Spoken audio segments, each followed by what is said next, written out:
Buenos días a todos, ya os empiezo a echar de menos bastante. No sé si vosotros a mí, pero bueno. Por ello os voy a hacer un vídeo explicativo del 6.1, del tema 6.1, el reinado de Isabel II. Y bueno, ya habréis visto, porque lo habéis dado en clase ya, que se trata de un tema largo y complejo. De hecho, los apuntes os he dejado más o menos 4 caras y un poquito, y os preguntaréis si esto suele caer en selectividad. Pues sí, la verdad que ha caído muchas veces, a pesar de que se trata de un tema muy largo y los encargados de poner estos textos o el tema en selectividad lo sepan. Pero bueno, así son las cosas. Así que el 6.1 es un tema que suele salir bastantes veces, incluso como tema a desarrollar. Y si no, como comentario de texto, ya que tiene innumerables documentos de gran importancia, desde las constituciones de 1837, 1845, el manifiesto de Manzanares, bueno, muchísimo, ¿vale? Entonces, ya iréis viendo que tiene muchísima importancia, bueno, un montón de fuentes históricas o textos vinculados también con el carlismo, bueno. Entonces, voy a hacer una explicación genérica a partir del esquema general que tenéis aquí, ¿vale? Para que comprendamos lo siguiente. En este caso tenemos que entender que el reinado de Isabel II, que tenemos aquí, ¿vale?, es el reinado durante el cual se produce el proceso de construcción del Estado liberal en España, del Estado-nación en España, de carácter liberal. Dijimos, o ya habíamos visto, cómo el paso de la edad moderna a la edad contemporánea supone el paso del antiguo régimen al sistema liberal, ¿vale? En este caso, habíamos visto en el tema 5, en los antecedentes, cómo se produce ese paso del antiguo régimen al sistema liberal en el contexto de la Guerra de la Independencia, con la creación de las Cortes de Cádiz de 1810, la Constitución de 1812, pero que esta no se pone en funcionamiento, ya que a la vuelta Fernando VII restaura otra vez la monarquía absoluta, las características propias del antiguo régimen. Cómo se produce un pronunciamiento liberal entre 1820 y 1823, el trienio liberal.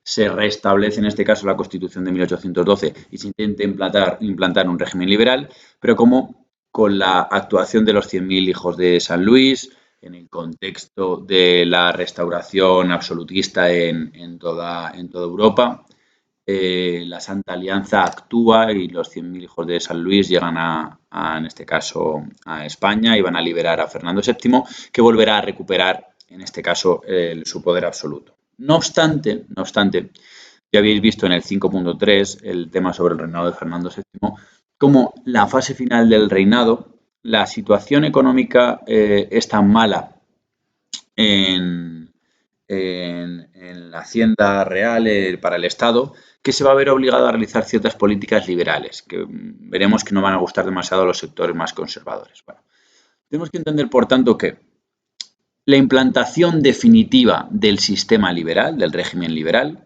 se produce en España a lo largo del reinado de Isabel II. No obstante, este es un proceso de consolidación largo y que debe superar numerosos obstáculos. Como ya hemos visto, uno de los principales obstáculos va a ser la monarquía. En este caso, durante el reinado de Fernando VII, este rey se va a oponer recurrentemente a la implantación del sistema liberal. Por otro lado, tendremos que hay sectores importantes de la sociedad que se van a negar, en este caso, a aceptar este sistema liberal. Se van a oponer a la implantación de estos principios liberales. Fundamentalmente, estos van a ser los sectores más conservadores, que veremos que durante el reinado de Isabel II todavía son muy fuertes y se organizan en torno al movimiento carlista, que ya veremos qué es, ¿vale? Así que se producen durante el reinado de Isabel II diferentes levantamientos de partidas carlistas que quieren acabar, en este caso, con el sistema liberal y con el propio reinado de Isabel II, ¿vale? Entonces tenemos la Primera Guerra Carlista del 1833 a 1840, de 1846 a 1849. Lo que caracteriza a la implantación de este sistema liberal en España, a la construcción del Estado-Nación liberal español, es que se produce, el nacimiento de este Estado liberal se produce en un contexto bélico, ¿vale?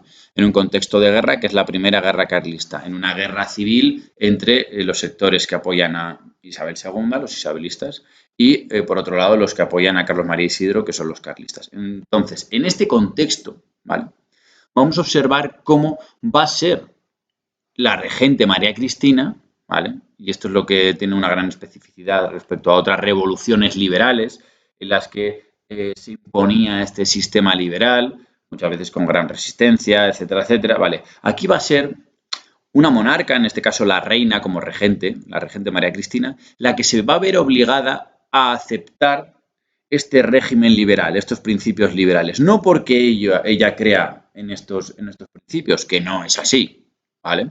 Ya que era la mujer de Fernando VII y ella estaba a favor de la monarquía absoluta, economía agraria, régimen señorial, la sociedad estamental, pero se va a ver obligada a adoptar las ideas liberales, ya que van a ser ya que los sectores más conservadores vinculados con el antiguo régimen van a apoyar a Carlos María Isidro a la muerte de Fernando VII. Por eso, para intentar mantener o para asegurar la fidelidad a su hija Isabel II, se va a tener que apoyar en este caso a los liberales, ¿vale?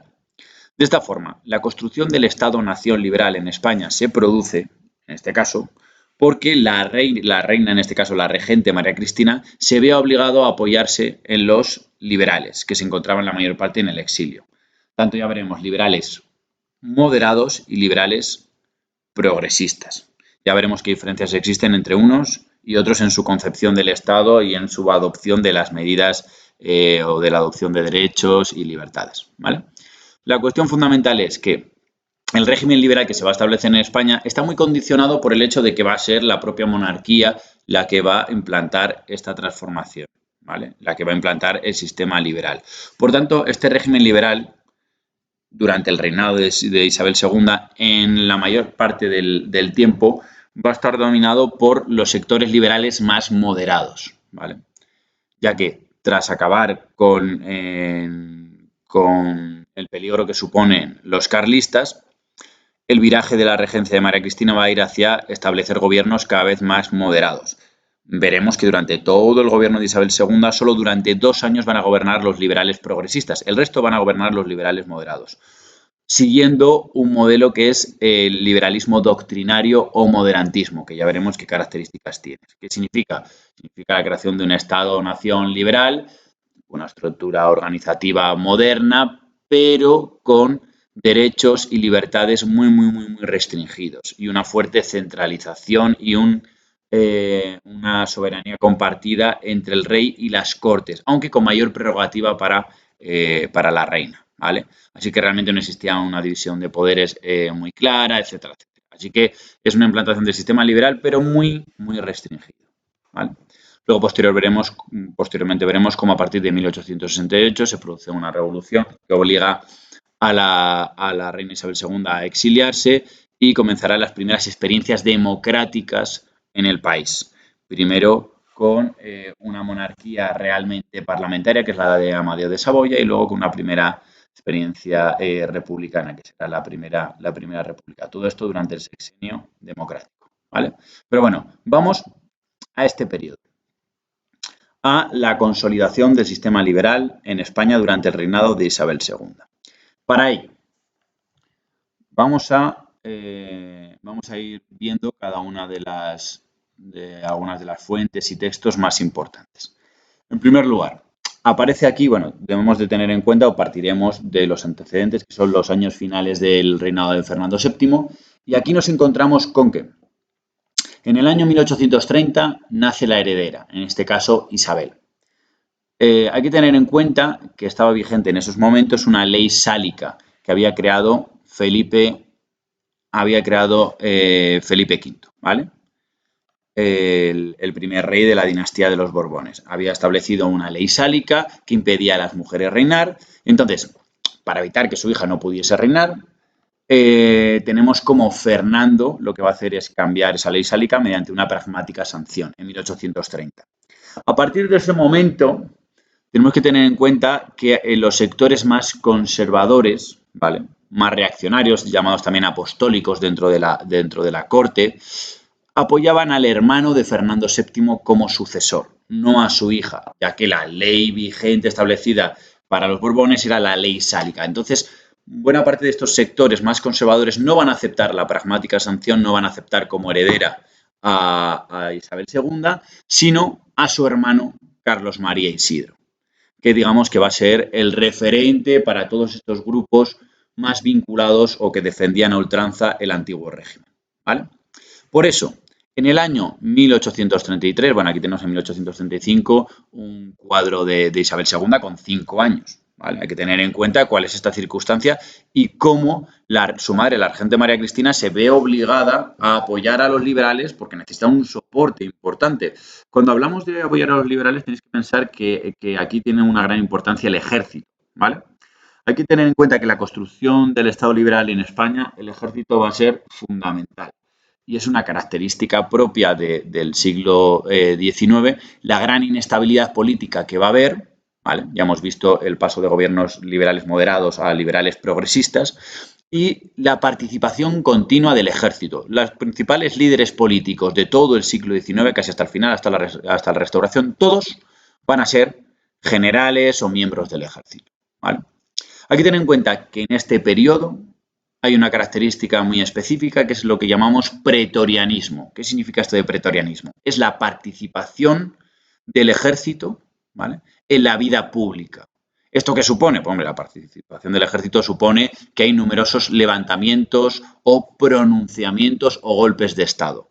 Normalmente los pronunciamientos tienen un carácter liberal o liberal progresista. ¿Qué significa? ¿Qué pretendía un pronunciamiento, un levantamiento? Esto es un destacamento importante dirigido por un general, etcétera. Normalmente se leía un manifiesto con una pretensión política, con unos fines, y lo que se pretendía es que el ejército le apoyase o que buena parte del ejército le apoyase. De esta forma se entraba en Madrid y se hacía un cambio de gobierno. Este cambio de gobierno podía ser más progresista o más moderado, ¿vale? En este caso, si es de los progresistas, pues se establecía la Constitución de 1812, o ya veremos la de 1837, ¿vale? Y se convocaban elecciones a Cortes Constituyentes para cambiar, en este caso, el gobierno que existiese, ¿vale? O sea, la pretensión de los pronunciamientos es cambiar los gobiernos, ya que veremos que los mecanismos, en este caso, del sistema representativo no van a funcionar muy bien durante el reinado de Isabel II. Y veremos también cómo las masas populares, las clases populares, prácticamente no tienen ningún tipo de representación, porque veremos que en las constituciones el sufragio es muy censitario y no es sufragio universal, por tanto, la mayor parte de la gente no vota, ¿vale? Así que, ¿cuándo participan de los movimientos políticos? Cuando hay sublevaciones populares, cuando hay insurrecciones, ¿vale?, vinculados a algunos de estos pronunciamientos militares. Así que tenemos que tener en cuenta que va a haber una gran importancia por parte del ejército. Bueno, contexto. Ya hemos dicho, 1830 nace Isabel II, va a haber gente que apoye a Isabel II, pero los sectores más conservadores, reaccionarios, los apostólicos. Los antecedentes del carlismo veremos que se encuentra también en las partidas absolutistas del trienio liberal, levantamientos del norte de Cataluña, 1927, y sobre todo en estos sectores más conservadores de la corte o más reaccionarios. Aquí tenemos el manifiesto de Abrantes, que es un texto fundamental, ¿vale?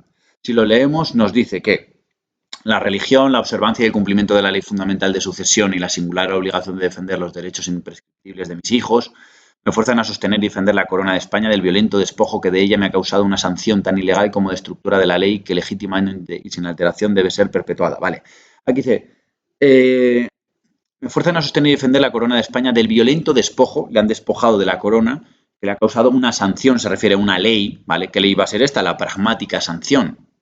Esta pragmática sanción tan ilegal como de estructura de la ley. O sea, que lo que hace Carlos María Isidro es tildar la pragmática sanción de ilegal, ¿vale? Tenemos que entender que de esta forma justifica él que el heredero legítimo es Carlos María Isidro, ¿vale?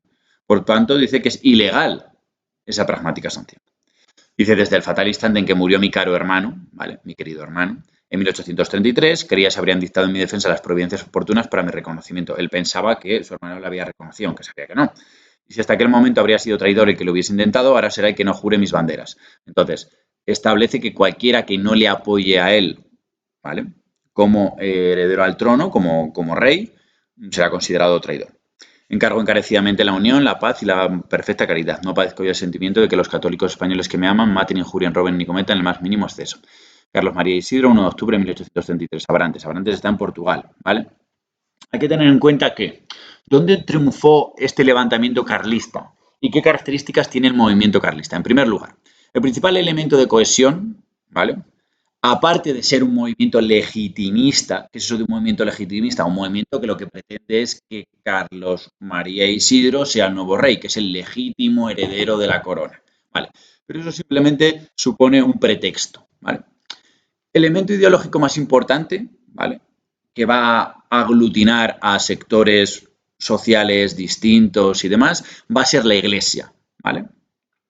Va a ser la importancia, o digamos que para esta gente, para los carlistas, la Iglesia va a ser un referente ideológico fundamental, ¿vale? Va a ser el soporte más importante, ya que suponía el dique o el freno de las ideas ilustradas y de las ideas liberales, de las que ellos abjuraban.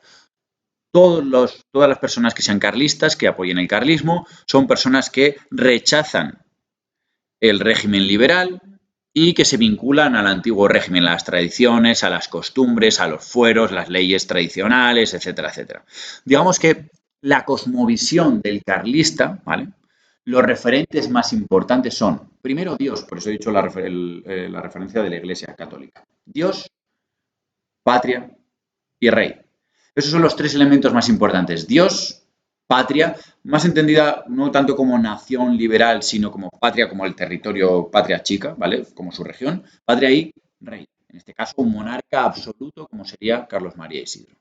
Por tanto, se produce el levantamiento en... El levantamiento va a triunfar solo las partidas carlistas en determinados territorios. Sobre todo son, a ver si puedo poner aquí, ahora se vea. Son, por un lado, el actual País Vasco, Navarra, País Vasco, Navarra, el Maestrazgo, que es una zona que integra tanto Teruel como Castellón, ¿vale? Que lo tenemos aquí, esta zona, y el norte de Cataluña. Luego, posteriormente, se difunden o existen focos carlistas aislados en determinados territorios, generalmente montañosos, ¿vale? Y pues donde puede haber cierta influencia, sobre todo en el norte de la península. Pero realmente áreas controladas por los carlistas solo van a ser estas: País Vasco, Navarra, Maestrazgo y el norte de Cataluña. Veis que existe una desconexión muy importante y los territorios de mayor significación van a ser los de País Vasco y Navarra, donde Carlos María Isidro va a crear una corte en Estella, que tenemos aquí, ¿vale? Hay que tener en cuenta una cosa. Vemos aquí ciudades liberales y ciudades carlistas. El apoyo de los carlistas fundamentalmente proviene de los sectores rurales, tanto de la nobleza como de la iglesia, como del pequeño campesinado y los jornaleros, pequeños propietarios campesinos, como eran los del norte de la península, mayor parte tenían sus tierras, e incluso algunos jornaleros, pero sobre todo el pequeño campesinado, la nobleza rural y el clero. Digamos que estos son los grupos sociales más importantes que apoyan al carlismo, ¿vale? Esto debemos tenerlo en cuenta. Por eso, la burguesía de las ciudades no va a apoyar el carlismo, ni los ciudadanos, en este caso, ni la gente que vive en las ciudades. Por eso observamos como las grandes ciudades, las más importantes, todas ellas son ciudades liberales, quitando Pamplona, ¿vale? Así observamos cómo, bueno, podemos ver la evolución militar a través de este mapa de la Primera Guerra Carlista, y observamos como el foco más importante, por supuesto, va a ser País Vasco y Navarra, cómo los carlistas en unos primeros momentos, desde 1833 hasta 1835, se van a expandir por estos territorios del País Vasco y de Navarra casi al completo, pero no van a poder ocupar las principales capitales. De hecho, va a haber los principales avances se van a producir por parte del bando carlista, liderados por Zumalacárregui. Zumalacárregui va a llegar a asediar Bilbao, ¿vale? Va a llegar a asediar Bilbao, pero este va a morir en el asedio de Bilbao. Digamos que era el general más exitoso dentro del bando carlista. Va a morir en 1835 en el asedio de Bilbao. Y luego vamos a observar cómo se van a producir en 1836 dos procesos. Por un lado, tenemos una expedición del carlista Miguel Gómez, ¿vale? De un general carlista, que, si vemos, realmente se da una vuelta espectacular por toda la península ibérica. ¿Con qué intención? Él lo que pretende fundamentalmente es conseguir más apoyos a la causa carlista. ¿Va a conseguir muchos apoyos? Realmente no. Realmente no consigue muchos apoyos, conseguirá pues unos pocos soldados y demás, pero no consigue muchos apoyos. Pero también se observa otra cosa, y es la debilidad del ejército isabelino, del ejército que apoya en este caso a la reina Isabel II, que era la que controlaba en este caso la capital, ¿vale? Y controlaba casi todo el territorio peninsular. No obstante, las fuerzas militares tampoco son muy grandes porque en ningún caso son capaces de reprimir esta expedición, ¿vale? No obstante, la expedición, entre comillas, fracasa porque no consigue extender los territorios que se han levantado en favor de Carlos María Isidro. Asimismo, en 1836 se produce una batalla fundamental que es la victoria del general Espartero, general isabelino, ¿vale?, que apoya a la reina. El general Espartero, que era liberal, en la batalla de Luchana. La victoria en la batalla de Luchana permite romper el asedio de Bilbao y digamos que supone un hito importante en la guerra, ¿vale? Aquí digamos que cambian ya las tornas y van a ser los liberales isabelinos los que poco a poco van a ir consiguiendo cada vez más victorias, ¿vale? Y van a ir controlando cada vez más territorios. No obstante, un año después se produce la expedición del propio Carlos María Isidro, que lo que pretende, más o menos, es ir pasando por los diversos territorios carlistas para ir incrementando sus fuerzas y llegar a tomar Madrid. No obstante, cuando consigue pasar del territorio vasco y navarro a ciertas zonas de Cataluña, se va a dar cuenta de que realmente prácticamente no tienen unas fuerzas muy grandes, y luego se une con el general Cabrera, que es el que se encuentra en el Maestrazgo, llamado el Tigre del Maestrazgo, va a juntar las tropas que tiene y se va a dirigir a Madrid. ¿Qué pasa? En esos momentos realmente no, o sea, Madrid era accesible para los carlistas, pero las tropas que se encontraban en el norte de la península vuelven a marchas forzadas, y en este caso hay un ejército dirigido por Espartero y otros generales liberales que vienen también de Zaragoza, Espartero que viene desde Logroño, vienen corriendo a Madrid para protegerlo. Entonces, el ejército o la expedición de Carlos María Isidro se va a volver a el País Vasco y Navarra, ¿vale? Todo esto se mantiene de esta forma con avances de los liberales en el País Vasco y en Navarra hasta 1839. ¿Cuándo se produce? No sé si tengo aquí está. Cuando se produce una paz entre los ejércitos carlistas del norte y los liberales isabelinos. Aquí tenemos el llamado, aquí abajo, el llamado Abrazo de Vergara, ¿vale? El Abrazo de Vergara entre los representantes del general Maroto, que es un general carlista, y tenemos también aquí a Baldomero Espartero, que es el general liberal por antonomasia, ¿vale?, que apoya a la reina Isabel II.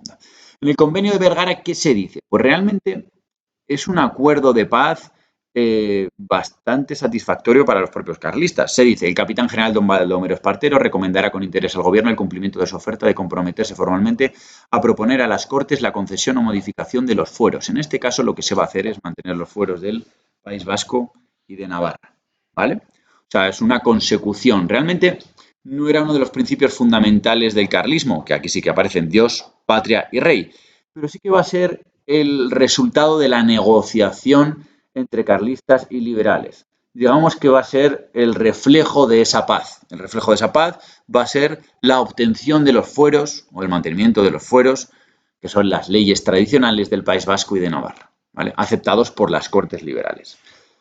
Artículo 2. Serán reconocidos los empleos, grados y condecoraciones de los generales, jefes, oficiales y demás individuos dependientes del ejército del teniente general don Rafael Maroto, defendiendo la Constitución de 1877, el trono de Isabel II y la regencia de su Augusto Madre. Básicamente, todos aquellos militares que acepten la Constitución de 1837, que acepten a Isabel II como reina, van a ser reincorporados al ejército con su graduación, sus condecoraciones y con sus sueldos, ¿vale? O sea, esto es una oferta bastante aceptable para los carlistas. Por un lado, de forma general, consiguen los fueros, con la consolidación de los fueros, y por otro lado, ellos, como miembros del ejército, mantienen su situación laboral, ¿vale? Luego, Aquí tenemos una imagen del general Cabrera, que es el general que lucha en el Maestrazgo, ¿vale? Este hombre seguirá luchando hasta 1840 cuando se marcha o cuando pasa la frontera hacia Francia con el pretendiente Carlos María Isidro, cuando termina la guerra en 1840, ¿vale? En este caso no se rinde a los liberales, sino que se exilia, ¿vale? Esto sería la primera guerra carlista, ¿vale? Luego ya hemos visto que posteriormente tendremos en 1846 a 1849 la Guerra de los Matiners, que es otro levantamiento de las partidas carlistas, en este caso en norte de Cataluña, ya hemos visto que tiene una gran preponderancia, y posteriormente se desarrollará otra vez el levantamiento de las partidas en la Tercera Guerra Carlista en el contexto, en este caso, de el paso de la monarquía de Amadeo a la Primera República, también es el contexto, ya veremos, de la Primera Guerra de Cuba, digamos, en una situación de una gran inestabilidad política, aprovechan. Veremos que esta ideología, que es el carlismo, no va a desaparecer y que posteriormente, ya configurada como partido tradicionalista carlista, en 1936 apoyará el golpe de Estado de Francisco Franco el 18 de julio de 1936 y de los generales golpistas vinculados a la UME, que ya veremos qué es eso, ¿vale? Posteriormente. Entonces, por un lado hemos visto qué es el carlismo y cómo obstaculiza la implantación del sistema liberal. Ahora, simplemente vamos a abordar, y voy a intentar hacerlo de la forma más rápida posible, cómo se produce esta organización político-territorial del Estado de carácter liberal, cómo se va configurando un Estado moderno con la creación, por supuesto, de las estructuras administrativas, los ministerios, el nombramiento de funcionarios, una serie de servicios por parte de un Estado que está en construcción. Ya veremos que poco a poco irá desarrollando todas esas estructuras. Y para ello necesita dinero. ¿Por qué digo esto de que necesita dinero? Porque en el 6.2 vamos a ver fundamentalmente la transformación de la estructura y la organización de la propiedad agraria y cómo se produce la llamada desamortización, la expropiación por parte del Estado de las tierras amortizadas, de los antiguos, de los señoríos que quedaban, ¿vale? Que se expropian y luego se venden en subasta pública.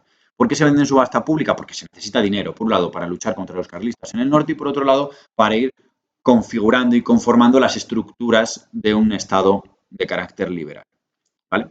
En un primer momento, en la primera fase, la regente María Cristina, que ya hemos dicho que para nada es liberal, pero que se ve obligada a apoyar a los liberales, lo que va a hacer es apoyarse en los liberales más moderados, ¿vale? Los más moderados de todos estos son, en primer lugar, Martínez de la Rosa, que ya veremos que va a ser el que redacta el Estatuto Real de 1834, Martínez de la Rosa. Y luego tenemos también la labor de Javier de Burgos. ¿Por qué es importante? Porque va a realizar la organización político-administrativa casi actual de la península ibérica, la organización provincial del Estado. Así que en 1833 se establecen más o menos los límites provinciales que hoy en día tenemos. Aquí aparecen las modificaciones del trazado hasta la actualidad. Desde 1833 hasta ahora, las provincias siguen siendo prácticamente las mismas. Prácticamente las mismas. Solo cambian algunas de las capitales de provincia y, bueno, pues algunos límites que han ido incorporándose y demás, pero que básicamente tenemos la misma organización provincial que desde 1833. ¿Vale? Eso por un lado, que va a ser muy importante porque las provincias, en cada una de las provincias va a haber un representante del Estado, ¿vale? Que ya veremos que van a ser los gobernadores civiles, que van a tener una gran importancia. Representantes del Estado de las provincias y luego en cada uno de los ayuntamientos importantes. Vamos con el Estatuto Real. En 1834 hemos dicho que Martínez de la Rosa va a redactar un Estatuto Real. Un Estatuto Real es una carta otorgada. ¿Qué significa esto? Esto no es una constitución. Esto no es que los ciudadanos han elegido una serie de representantes que se han reunido y han establecido unas normas que van a ser aprobadas luego posteriormente por el pueblo y demás. No, no, no. Esto es una carta otorgada, es una serie de derechos, de libertades, que siguen el modelo de la Francia de Luis XVIII. No os quiero volver locos, pero después de Napoleón, ¿vale? Cuando este cae en 1815, vuelve la monarquía absoluta, pero Luis XVIII, que es bastante hábil, en vez de mantener totalmente el antiguo régimen, va a permitir o va a dotar a la ciudadanía francesa de algún derecho muy limitado, ¿vale? Pero que, bueno, que no le convierta directamente en un monarca absoluto a la antigua usanza, ¿vale? Entonces, lo que se va a pretender aquí es un primer paso con esta carta otorgada en el que, por ejemplo, se dice, lo más importante es que se va a crear un sistema bicameral. Por un lado, no existe división de poderes en el Estatuto Real, ¿vale? Porque la reina, en este caso, el soberano, va a tener el poder ejecutivo, el poder y el poder legislativo. No existe división de poderes, ¿vale?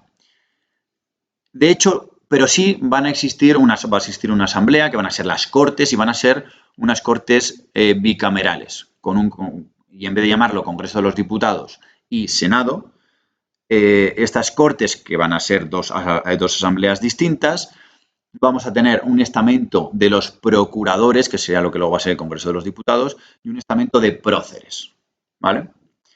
Veremos cómo el estamento de próceres es elegido, bueno, los grandes de España son miembros natos del estamento de próceres y tomarán asiento en él con tal que reúnan las condiciones siguientes: tener 25 años, estar en posesión de la grandeza, acreditar que disfrutan una renta anual de 200.000 reales, no tener sujetos los bienes a ningún género de intervención, no hayarse procesados criminalmente, no ser súbditos de otra potencia. Vale.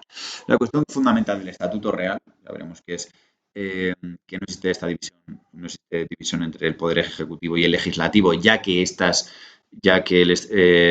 las cortes bicamerales que se crean en el estamento de próceres y de procuradores son cortes consultivas, ¿vale? Sirven para que el rey las consulte, realmente no tienen un poder legislativo. Y es más, el estamento de próceres es elegido directamente por el rey y el estamento de procuradores se elige con un sufragio de menos del 1% de la población. O sea que realmente la representatividad es nula, además de que no tiene tampoco un poder real de establecer leyes, ¿vale? Entonces, ¿qué es lo que pasa? Los sectores liberales, tanto quitando los que son muy conservadores, tanto moderados como luego los progresistas, van a protestar o van a estar en contra de estas políticas de la regente María Cristina, que son muy moderadas. Ni siquiera hay una constitución, no se ha vuelto a la constitución de 1812 y demás, ¿vale? Entonces, vamos a ver cómo en el año 1836 se produce un pronunciamiento, un levantamiento militar, en este caso de la Guardia Real del Palacio Real del Palacio de San Ildefonso, ¿vale? El palacio que se encuentra en la granja de San Ildefonso en Segovia. Ahí se encontraba la regente María Cristina. Entonces, se produce un levantamiento de la Guardia Real del Palacio de la Granja que va a obligar a la regente a hacer ¿qué? Va a obligar a la regente a establecer un nuevo gobierno. En eso consistía un pronunciamiento. Lo que pretendía es utilizar la fuerza militar para obligar a cambiar el gobierno, ya que no existía otra posibilidad, ¿vale? Entonces, en 1836 se produce un cambio de gobierno, se establecen en él los liberales de carácter progresista, no los que eran muy conservadores como era Martínez de la Rosa, sino liberales progresistas, en este caso como Calatrava, que van a liderar un proceso, ¿vale? Se va a restablecer la Constitución de 1812 y se van a convocar elecciones a cortes constituyentes para modificar la Constitución, atendiendo a las normas de la Constitución de 1812. Tras estas elecciones, las Cortes Constituidas van a elaborar una nueva Constitución. Esta Constitución es la de 1837. Yo siempre digo que es una constitución de consenso, ya que para ser progresista concede bastantes cosas a los liberales moderados. De hecho, es una constitución que pudo durar a lo largo del siglo XIX, porque pretendía la posibilidad de que hubiese una alternancia en el poder entre liberales moderados y liberales progresistas, ¿vale? Esto sí que ya es una constitución con el establecimiento de derechos y libertades para los españoles, con una división de poderes, una soberanía que se establece que es nacional o soberanía de carácter popular, ¿vale? Observaremos mejor, bueno, aquí tenemos 1837. Tengo aquí posteriormente una comparativa entre la Constitución de 1837, que es un texto progresista de consenso, y la Constitución de 1845, que vemos que tiene una naturaleza conservadora, ¿vale? Entonces aquí hay una serie de características que están comparadas. La Constitución del 37 tiene una división de poderes entre el poder ejecutivo siempre va a ser para el rey, que nombra a su vez a un gobierno formado por un consejo de ministros, ¿vale? Pero el poder ejecutivo, la cabeza es el rey y nombra siempre a un gobierno. Poder legislativo van a ser las Cortes y el judicial, tribunales de justicia, ¿vale? El rey posee varias facultades, esto es muy importante. El rey puede disolver y convocar las cortes. Básicamente es disolver las cortes, hoy en día también lo hace, solo que cuando se lo piden los políticos, se disuelven las cortes para convocar elecciones, ¿vale? O sea, disolver y convocar las cortes es normal. Posee algo que esto no es tan normal, que es el derecho a veto de algunas leyes, y tiene capacidad para promulgar leyes. Hoy en día el Ejecutivo, el Gobierno, también tiene capacidad para promulgar leyes, son los reales decretos. Lo que pasa es que los reales decretos se subordinan a las leyes orgánicas de las Cortes. ¿Qué significa? Que la capacidad legal de las Cortes es superior, las leyes, ¿vale?, a las del Gobierno. O sea, una ley orgánica superior a un real decreto. Por otro lado, se establece la soberanía nacional o popular, pero se establece en el preámbulo y no en el articulado, no dentro de los artículos. ¿Por qué? Para que fuese más fácil de aceptar por parte de los liberales más moderados. Una ley electoral modificable también, que permitía que según quien gobernase, liberales moderados o progresistas, el sufragio cambiase, ¿vale? Era un sufragio censitario directo del 5% de la población con gobierno progresista. Normalmente con gobiernos con liberales moderados va a ser de menos del 1%, para que nos hagamos una idea. Un sistema parlamentario bicameral, ya lo tenemos, el que tenemos hoy en día, un sistema parlamentario con 2 cámaras, Congreso de los Diputados y Senado. Aquí observamos como en el Congreso el sufragio es censitario del 5%, pero en el Senado será elegido por el soberano de un listado elaborado mediante sufragio indirecto, etcétera, etcétera. Así que el rey tiene bastantes prerrogativas. Respeto de los derechos individuales, esto es muy importante, como constitución liberal, tenemos el respeto de los derechos individuales, como son la libertad de culto, de expresión, el derecho de propiedad, derecho de petición, en este caso al rey o a las cortes, y garantías penales y procesales y libre acceso a los cargos públicos. Existe, o se plantea por lo menos, la igualdad jurídica, esos derechos y libertades individuales, eso sí, ningún derecho social, ¿vale? Sino que son todos derechos individuales, pero que son importantes y proyectan o reflejan la igualdad jurídica existente. Luego, una organización político-territorial menos centralizada y autoritaria. Con la Constitución de 1837 se concede independencia de la autoridad municipal. ¿Esto qué es? Que los ayuntamientos son nombrados por los vecinos. Aquí va a haber una lucha muy grande entre gobiernos moderados y progresistas. Los moderados van a tender en sus ley de ayuntamientos, a reducir la independencia de los ayuntamientos o de la elección de los ayuntamientos. En muchos casos va a estar con gobiernos moderados centralizada completamente. ¿Qué significa esto? Que el gobierno central va a elegir a los alcaldes de los ayuntamientos, mientras que con los liberales progresistas van a ser los vecinos, muchas veces en ocasiones por sufragio universal, aquí sí, que elijan al alcalde, ¿vale? Y también el nombramiento de las diputaciones provinciales en relación con la administración central. Va a haber momentos en que los diputados provinciales van a ser elegidos por la población, aunque sea de forma indirecta, y va a haber momentos en que van a ser dirigidos directamente desde la administración central. O que quien tenga todas las competencias sea el gobernador civil, que es el representante del Estado en cada una de las provincias. Por tanto, se trata de más centralizada cuando el control es central, de la administración central, y descentralizada y menos autoritaria cuando existe más independencia por parte de los vecinos, de los ciudadanos, para elegir a sus representantes, ya sean a nivel local o ya sea a nivel provincial. Respecto a la Fuerza de Seguridad y Orden Público, durante este periodo surge la Milicia Nacional, que tiene un carácter más progresista en defensa del orden liberal. Esta Milicia Nacional es un cuerpo de orden público, de seguridad y de orden público, que va a defender siempre el régimen liberal. Ya había surgido previamente la Constitución de Cádiz y demás.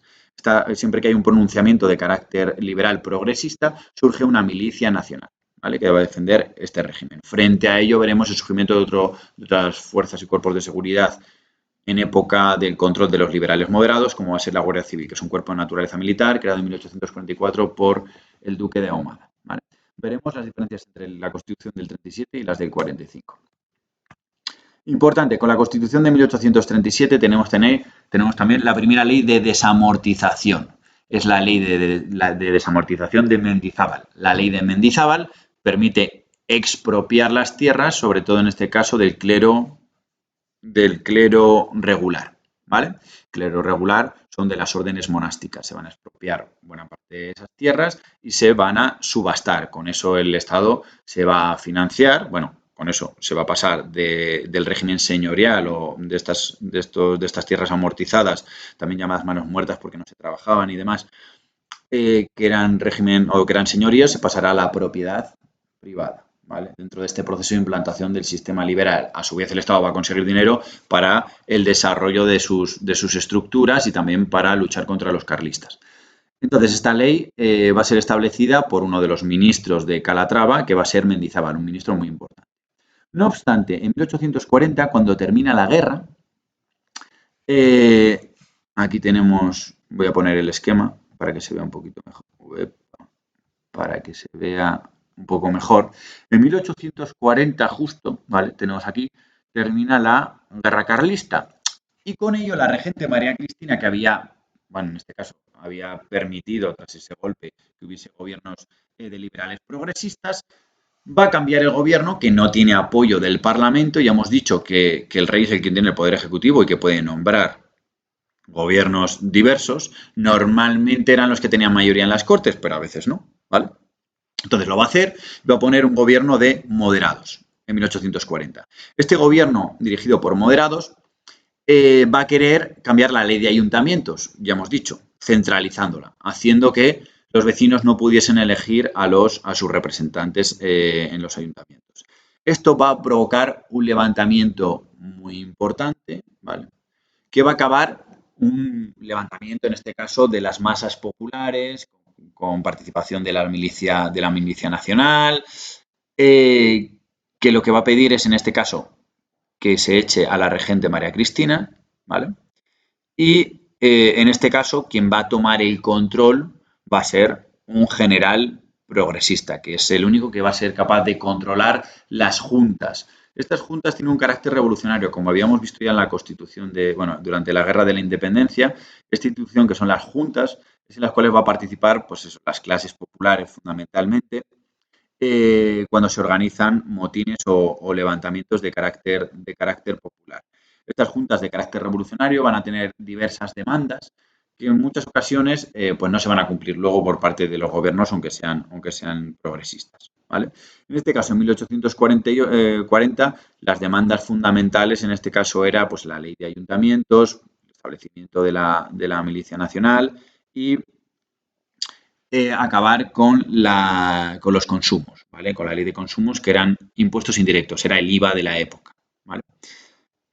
A partir de este momento, en 1840, bueno, se llama a Espartero, que es un general victorioso que controla la situación, era un general liberal progresista que viene del Frente del Norte y se va a hacer cargo del gobierno como regente, en este caso como regente, y luego estableciendo un gobierno de carácter progresista. No obstante, veremos cómo poco a poco, dentro de los liberales progresistas, muchos o algunos de ellos, sobre todo los sectores más radicales, que se encuentran más a la izquierda, que posteriormente crearán el llamado Partido Demócrata. O sea, dentro de los liberales progresistas va a haber una escisión hacia la izquierda, que son los demócratas, que están a favor de un sufragio universal masculino, como poco, y de incrementar derechos y libertades. Ahí tendremos a los demócratas, luego posteriormente a los republicanos, ¿vale? Que se escinden también de estos sectores del liberalismo progresista. Así que, como ya hemos dicho, tenemos la regencia de Espartero, ¿vale? Tenemos aquí al regente, a Espartero, y su regencia se va a caracterizar por un lado, por la implantación del modelo liberal en ámbitos económicos, sobre todo en el comercio, que es el libre comercio, que es el principio fundamental del laissez-faire, del liberalismo, y también por ser un gobierno bastante autoritario, que ya veremos que va a despertar también recelos por parte de sectores más radicales de la izquierda dentro del liberalismo progresista, que se van a oponer poco a poco a sus políticas tan autoritarias. Al igual, de la misma forma, los sectores más conservadores tampoco les gustan muchas de las políticas de Espartero. Por un lado, se mantienen las desamortizaciones con Espartero, de hecho se amplían a no solo el clero regular, sino también al clero secular, ¿vale? Por tanto, afectan a todas las tierras de la Iglesia, ya sean de las órdenes monásticas, que son las órdenes regulares, como de las órdenes seculares, que se encuentran en conventos en las ciudades y demás. Y por otro lado, en el ámbito comercial se establece un libre comercio que veremos que va a ir en contra de los intereses de algunos industriales, en este caso catalanes. Por eso va a haber un levantamiento antiesparterista en Barcelona en 1842. ¿Por qué? Pues porque a la industria catalana le venía mejor una política proteccionista. Aquí hay que tener muy claro la diferencia entre el libre comercio y el proteccionismo. En este caso, el proteccionismo lo que hacía era subir los precios a los productos textiles que venían de fuera. ¿Esto qué hacía? Pues favorecía a la industria textil de dentro del país, en este caso a la catalana, que podía vender sus productos mejor que si tenía competencia de otros productos a menor precio. Las políticas de libre comercio de Espartero van a hacer que haya más competencia para los productos textiles catalanes provenientes de Inglaterra o de donde fuese. De esta forma, ¿qué es lo que ocurre?